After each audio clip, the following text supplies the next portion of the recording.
जल ज़्यादा आती है, जो यूथ होते हैं उनको अपने पसीने से स्मेल भी आने लगती है, वो भी एक प्रकार से ग्रंथि है जो आपके शरीर में छोड़ रही है कुछ ना कुछ। अच्छा ये बताइए, कभी लिप्स पे पसीना आया?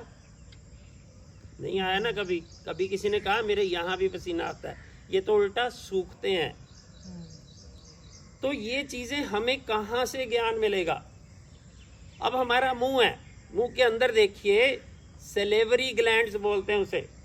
किसी को पता है कितने होते हैं मुख में ये ग्लैंड्स? बताइए कुछ। मुंह में 6 होल हैं आपके। आप कहेंगे हमें तो कहीं भी नहीं दिखा। कभी कोशिश भी नहीं की हमने ढूंढने की कहाँ पड़े हैं ये 6 ग्लैंड्स। 6 ग्लैंड्स है मुंह में। क्या काम करते हैं भाई? हमारा पहला काम मुंह में ग्लैंड्स का होना, आपके मुंह को गीला रखना है। बहुत से टाइम आप फील करते ना, ये सूख रहा है, मुंह सूख रहा है, हम कहते सारा दिन कड़वा कड़वा रहता है। रीजन क्या है? वो ग्लैंड्स काम नहीं कर रहे भाई। आपके ये जो दांत है ना, ये प्रभु ने जो दिए, इसको बचाने का काम भी ये मुंह का ही सलाइवा काम करता है। अदरवाइज ये दांत डैमेज हो जाते अगर यहाँ मुंह में सलाइवा ना होता।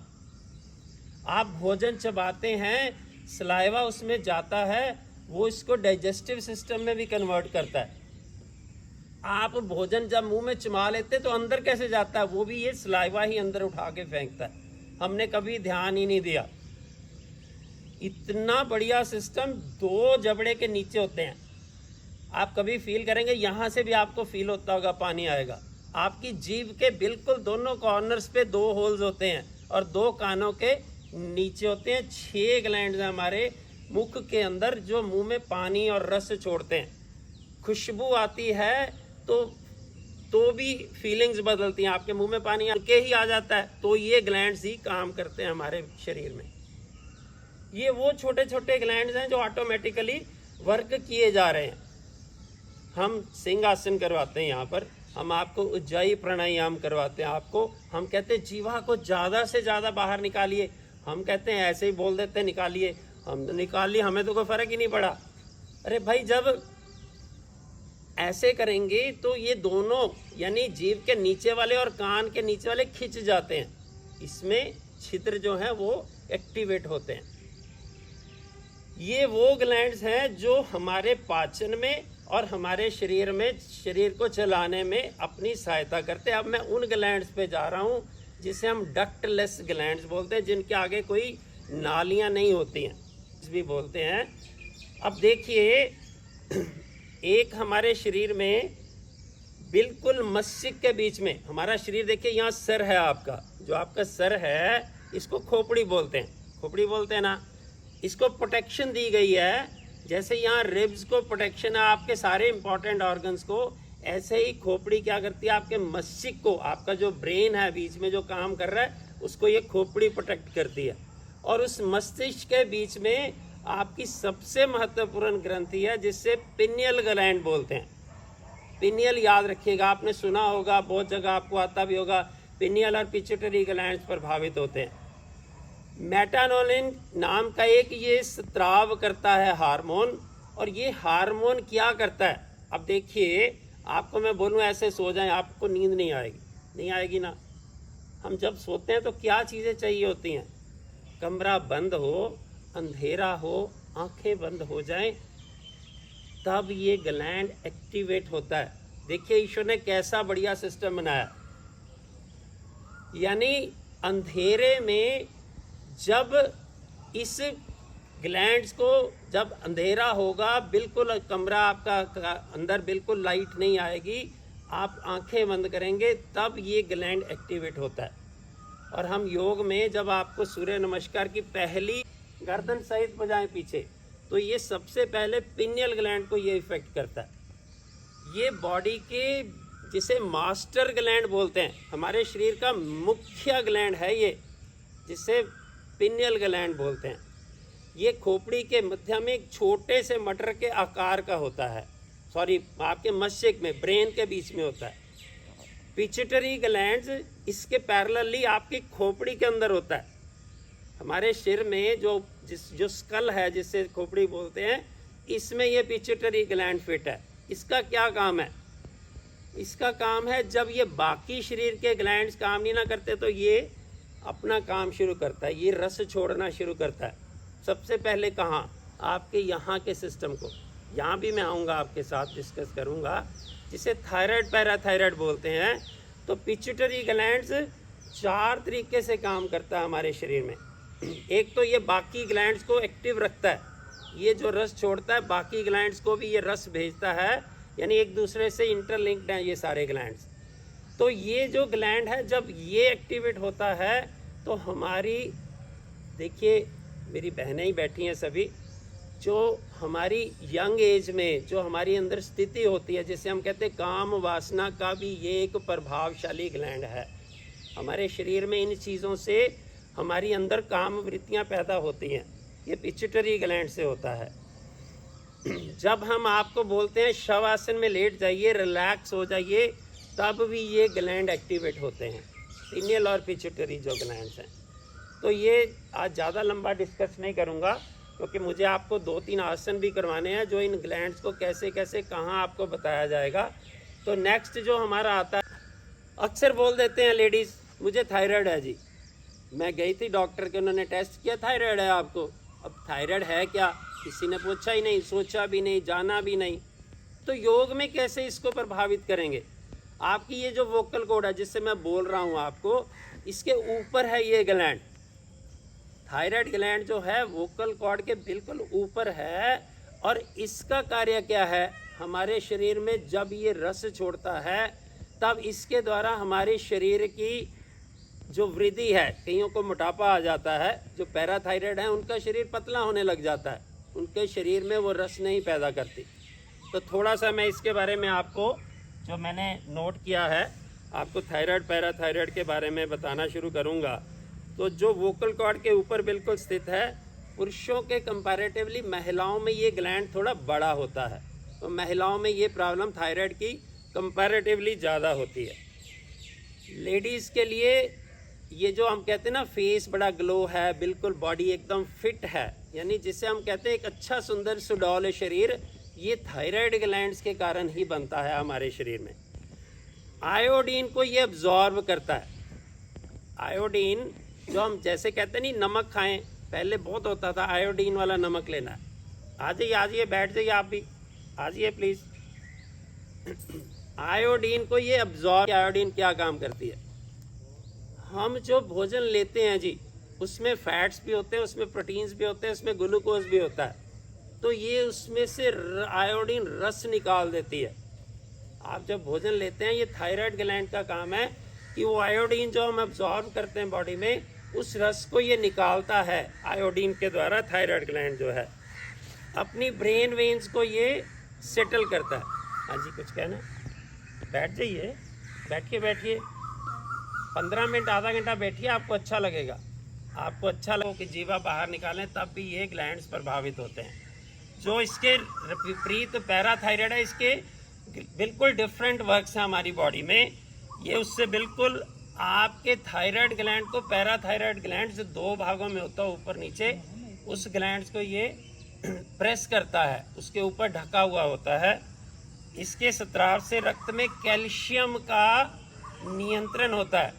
अब ये बताइए आप लोग कि हमारी बॉडी में कैल्शियम कितना होता है? कोई बता सकता है? माइक में आवाज बढ़ती? नहीं, कोई जरूरत नहीं, किलो के हिसाब से पड़ा होता है। आपकी सभी हड्डियों में कैल्शियम भरा हुआ है, पता है ना? और आपको पता है एक टाइम में कितना कैल्शियम चाहिए आपको? ब्लड में सिर्फ 1 ग्राम कैल्शियम चाहिए। एक्सेस ऑफ कैल्शियम हड्डियों को घिसा देता है। एक्सेस कैल्शियम जाएगा तो उसको वीक करेगा आपकी हड्डियों को। हम कहते हैं ना कैल्शियम लीजिए। लेडीज़ की जब 55, 45 या 55 के बाद मेनोपॉज आता है तो लेडीज़ में कैल्शियम सबसे कम होता है, क्योंकि उस समय उनकी बॉडी का वो जो मेंस्ट्रुअल सिस्टम है वो बंद हो जाता है, जो मासिक धर्म है वो बंद हो जाते हैं, उससे शरीर में कैल्शियम की मात्रा कम होनी शुरू हो जाती है। ऐसा बढ़िया सिस्टम बनाया भगवान ने। तो ये कैल्शियम को थायराइड जो पैराथायराइड है ये नियंत्रण करता है। आपके मसल्स और जो नर्व्स हैं उनको एक्टिव रखता है, और इसके द्वारा जो हड्डियों का टूटना और जुड़ना है उसको ये स्ट्रॉन्ग करता है, जो थायराइड पैराथायराइड का काम है। नेक्स्ट आता है आपके थाइमस ग्लैंड्स। कल जसविंदर जी ने डाली थी एक वीडियो, कईयों ने देखी होगी, उन्होंने देखा होगा, ऐसे ही कुछ डाल दिया, क्या है मुझे नहीं लेना देना। उसमें भी लिखा हुआ था कि थाइमस ग्लैंड जो होता है इसका क्या काम है। ये देखिए, जब बच्चा पैदा होता है 14 साल की उम्र तक ये ग्लैंड अपना काम करता है। आपके शरीर में कितनी हड्डियां होती है जब पैदा होता है? अभी हमारे योग में चल रहा है आजकल ये क्वेश्चन आंसर का सेशन चल रहा है। 300 हड्डियां होती हैं जब बच्चा पैदा होता है। क्यों? क्योंकि हड्डियों को छोटे छोटे आकार में इस प्रकार भगवान ने बनाया कि जब वो बच्चा माँ की गर्भ से बाहर आए तो उसको बाहर निकलने में इजी हो जाए। और उसके बाद जब आप 14 साल के बाद क्रॉस करते हैं तो ये 300 से सिर्फ 206 हड्डियां रह जाती हैं। इतनी हड्डियां ऑटोमेटिकली जुड़ जाती हैं।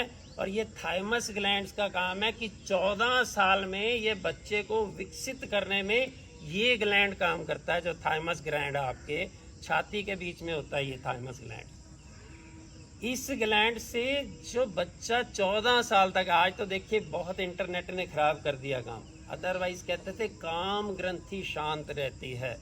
14-15 हम कहते ना 16 लगा, वो बेटा हो या बेटी हो हमारी, जब वो 13, 14, 15 में जाता है तो वो टीन लगने से उसके अंदर वो ग्रंथियां भी एक्टिवेट होती हैं, जिसे हम काम ग्रंथियां बोलते हैं। ये उसको कंट्रोल करता है थाइमस जो है। अब इसके नेक्स्ट है एड्रिनल ग्लैंड।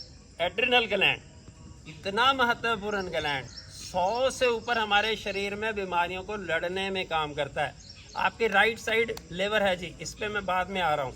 अभी मैं वो ग्लैंड्स आपको बता रहा हूँ जो हमारे बाकी काम करते हैं। लिवर, पैंक्रियास दूसरा काम करते हैं। इस लिवर के ऊपर, यानी ये जो आपका लिवर है इसके ऊपर एड्रिनल ग्लैंड है। इतना स्ट्रांग ग्लैंड भगवान ने बनाया कि हमारे शरीर में कहते हैं ना इम्यूनिटी। अभी पीछे कोरोना आया तो लोगों को यही कहा गया कि बहुत प्रॉब्लम्स आ रही हैं, क्या कारण था? वो ये ग्रंथि काम नहीं कर रही थी। एड्रिनल ग्लैंड जब काम नहीं करेगा, आपकी इम्यूनिटी वीक होगी, आपका शरीर जल्दी रोगग्रस्त होता है। तो योग क्या करता है भाई? अभी मैंने आपको जो 2 आसन करवाने ना, आपको मैंने एक एक ग्लैंड समझाना है कहाँ इस टाइम आपके प्रभाव आ रहा है। हम एक आसन में ही सारे ग्लैंड्स को प्रभावित कर देंगे।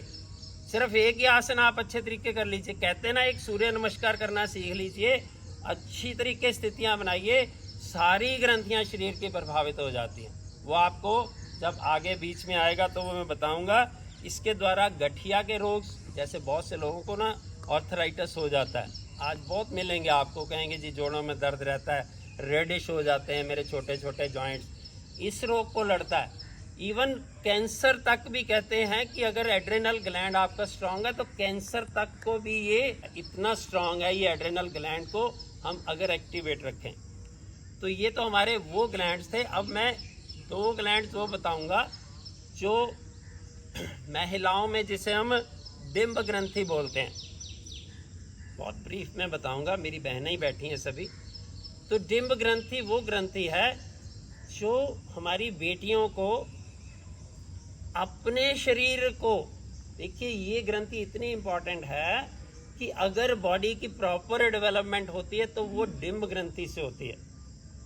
जब बेटियां या हमारी माताएं गर्भ धारण करती हैं तो ये जो डिम्ब है गर्भाशय में जब जाता है, तब ये ग्रंथि अगर रस छोड़ती है तब आपकी बॉडी का बैलेंस बनता है।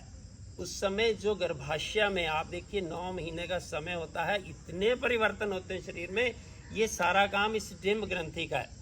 कहते हैं कि गर्भ भी धारण नहीं हो सकता अगर डिम्ब ग्रंथि एक्टिवेट नहीं है। बहुत सी लेडीज में, बच्चों में आज पीसीओडी प्रॉब्लम्स हैं मेरी बेटियों में, तो उनका रीजन यही है कि उनके पीरियड्स नहीं सेट होते। पीसीओडी का मतलब ही यही है कि हमारे जब अनियमितता आ जाती है तब इसका मतलब है कि उनकी डिम्ब ग्रंथि एक्टिवेट नहीं है। हम आज सभी बच्चों को, अपने घर की बेटियों को यही रिक्वेस्ट करते हैं कि आप कुछ आसन योग अभ्यास जरूर कीजिए। क्यों? क्योंकि ये ग्रंथियां एक्टिव होनी बहुत जरूरी हैं। बच्चियों ने आगे जाकर अपने परिवार चलाने हैं, अपना पूरा आगे परिवार को संभालना है, तो ये ग्रंथि इतनी इम्पॉर्टेंट है। तो जो ये रस छोड़ती हैं, मैं उनके नाम तो नहीं बताऊंगा, एस्ट्रोजन इंट्रोजन रस होते हैं। जब माँ गर्भ के बाद बच्चे को जन्म देती है, जो दूध आता है ये भी इन्हीं ग्रंथियों के द्वारा ही वो बॉडी में बनता है। तो इतना बढ़िया सिस्टम है। पुरुषों में पैरेलली शुक्र ग्रंथि होती है जो कि स्पर्म्स पैदा करती है। वो शुक्र ग्रंथि द्वारा ही जब वो स्पर्म्स मिलते हैं तब बच्चे का आगे विकास होता है, बच्चा शरीर में आता है। तो मैं इतनी ये ग्रंथियां भी आपको इसलिए बताई कि ये वो ग्रंथियां हैं जो अदर वर्क करती हैं। अब दो बहुत महत्वपूर्ण ग्रंथियां हैं, हम अक्सर आसनों में बोल देते हैं पैंक्रियाज प्रभाव में। हमें पता है लिवर पैंक्रियाज क्या है, कोई बताएगा आप में से? शरीर का सबसे महत्वपूर्ण भाग अगर हार्ट के बाद है, हार्ट भी अभी बचाया जा सकता है। मैं तो इतना कह सकता हूँ, हार्ट के लिए आज बहुत से ऑपरेशन हैं, इतने बड़े बड़े डॉक्टर्स इतने बड़े बड़े बैठे हैं, लेकिन लिवर किसी का बिगड़ गया ना, कोई इसका इलाज नहीं है। यानी लिवर कहते हैं कि अगर ये वर्क करना बंद कर दे तो बंदे की हार्ट से पहले इसके द्वारा डेथ हो जाती है। और लिवर के फंक्शंस क्या हैं आप समझेंगे। लिवर सुना तो हुआ है, मुझे नहीं पता लिवर क्या काम करता है। लिवर दो काम करता है जी मुख्य शरीर में। 1 मिनट में 1.5 लीटर से ज्यादा ब्लड इसमें से पास होता है। 1 मिनट में 1.5 लीटर। आप देखिए एक बोतल पूरी 1 लीटर की और आधी और भर लीजिए, कितना खून है जो लिवर में से 1 मिनट से क्रॉस हो रहा है। जितने आपके ब्लड में गलत सेल्स चले गए या आपके खान पान से जो प्रॉब्लम्स उसमें बनी है, वो लिवर उसको साफ करता है। बड़ी क्लियर सी एग्जांपल है आपके सामने। जो व्यक्ति ज़्यादा शराब का सेवन करते हैं, ज़्यादा शराब या एंटीबायोटिक्स या फैट्स लेते हैं, तो डॉक्टर क्या कहता है, आपका लिवर फैटी हो गया है, आपका लिवर काम नहीं कर रहा है, आपका डाइजेस्टिव सिस्टम वीक है। तो सबसे पहला काम लिवर का है आपके ब्लड को साफ करना। दूसरा काम है जो आप फैट्स लेते हैं, आज गए शाम को शादी है, वहाँ जाकर टिक्की भी खा ली, चिल्ला भी मिल रहा, वहाँ ये भी मिल रहा, मतलब सारा कुछ ही खा लिया हमने। तो किसको काम करना पड़ेगा? भी इसको करना पड़ेगा।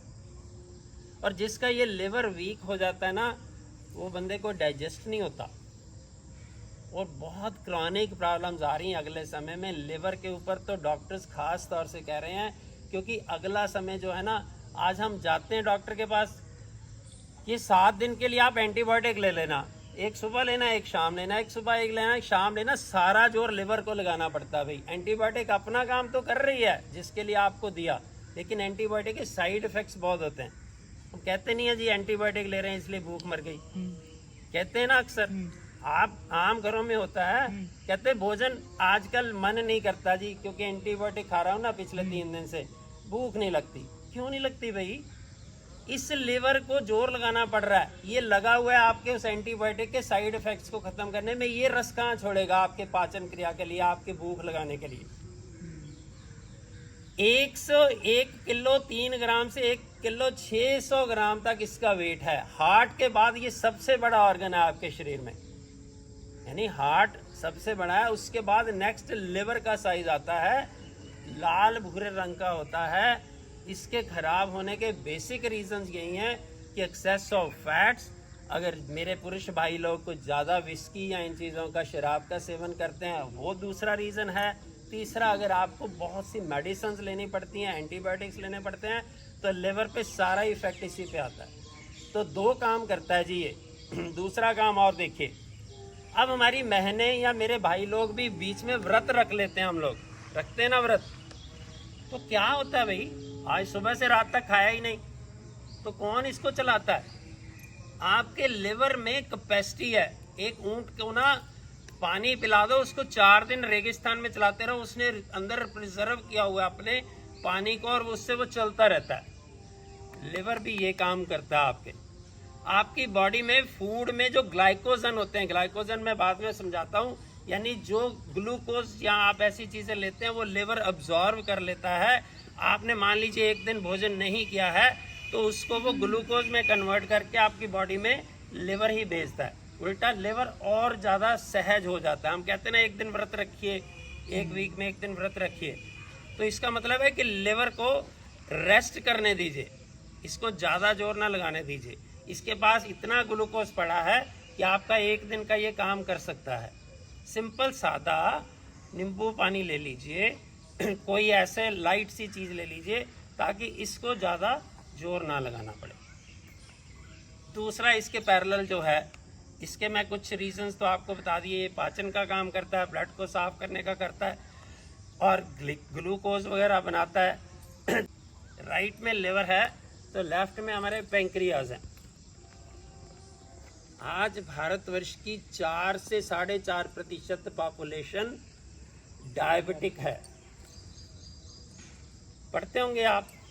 और वर्ल्ड हेल्थ ऑर्गेनाइजेशन ने आज से 7 साल पहले ये डाटा दिया था कि 2030 यानी आज से 7 साल बाद हर तीसरा भारतीय डायबिटिक होगा।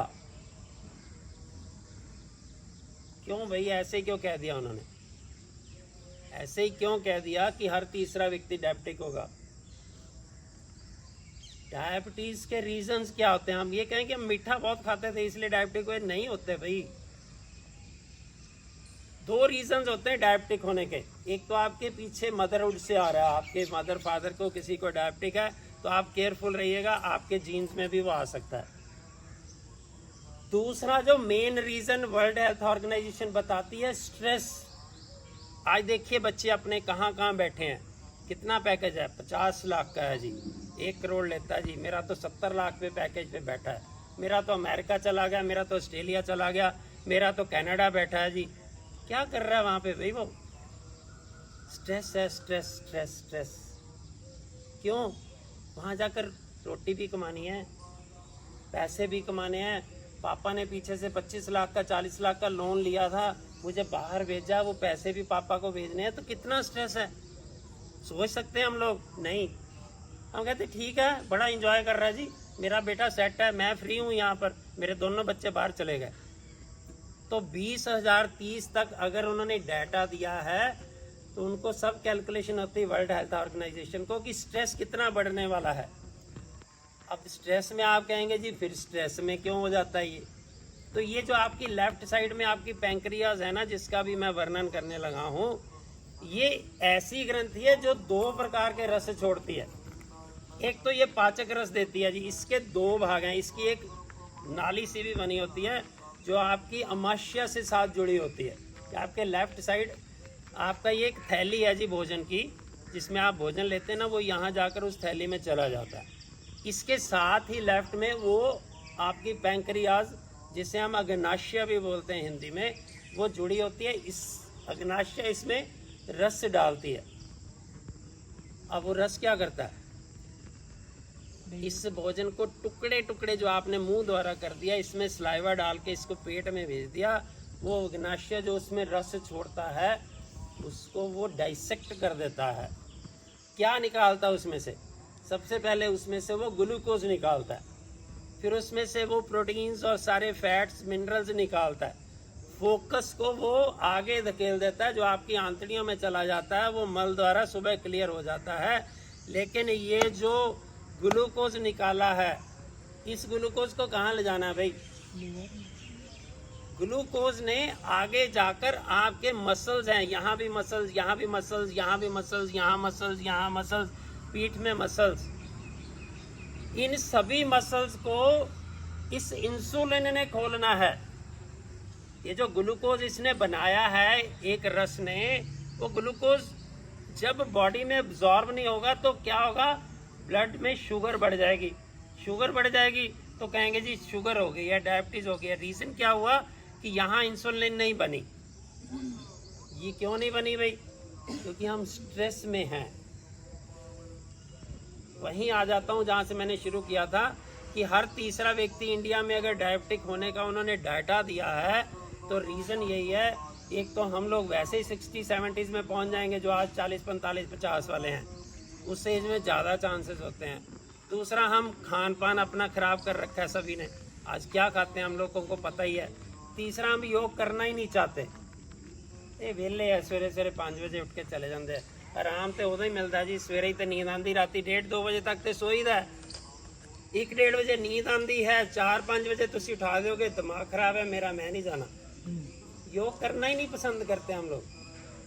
स्ट्रेस कहाँ रिलीव होगा भाई। अभी मैंने कल एक बंदे की ना दिल्ली भेजी, पूरी उन्होंने बना के भेजी, फेमोगोबिया कुछ ऐसा नाम था जो डॉक्टर ने मेंशन कर दिया। उस 10 साल से वो बंदे जूझ रहे हैं, लड़ रहे हैं, पीजीआई क्या कौन से नहीं गए, कहते जी उन्होंने बोल दिया इनको ऑर्थराइटिस है, हड्डियों का ऑर्थराइटिस। मैंने दिल्ली भेजा, 2 दिन से मैं उनसे फ़ोन पे लगा था। उन्होंने कहा कोचर जी इनको कुछ नहीं है, सारा वर्कलोड का स्ट्रेस है। बंदे की उम्र सिर्फ 42 साल है, दुकानें 3 खोल दी हैं शहर में। कहते हैं जी सुबह 8 से रात के 10 बजे तक दिमाग ही उलझा रहता है। उन्होंने मुझे यही बोला, इस बंदे को बस इतना ही बोलिएगा कि ये योग करना शुरू कर दे, कोई ज़रूरत नहीं है, कोई इसको ऑर्थराइटिस ये वो डॉक्टर्स की लैंग्वेज है। आज किसी से कुछ लेना हो ना तो मैं आपको डराऊंगा नहीं, आप नहीं देंगे मुझे कुछ भी। मैं कहेंगे ये मेरे पास सामान है, आ रही दौड़ दौड़ के आओगे, ये मुझे भी दे दो, मुझे भी दे दो, मुझे भी दे दो। तो प्लीज़ माइंड नहीं करना। कोई मेरा भाई मेडिकल लाइन का हो, मेडिकल लाइन में हमें 40% प्रॉब्लम है, 60% हमें उसके लिए पहले ज़्यादा डरा दिया जाता है। और हम योग में कहते हैं आप योग करने तो आइए ना। तो अब हम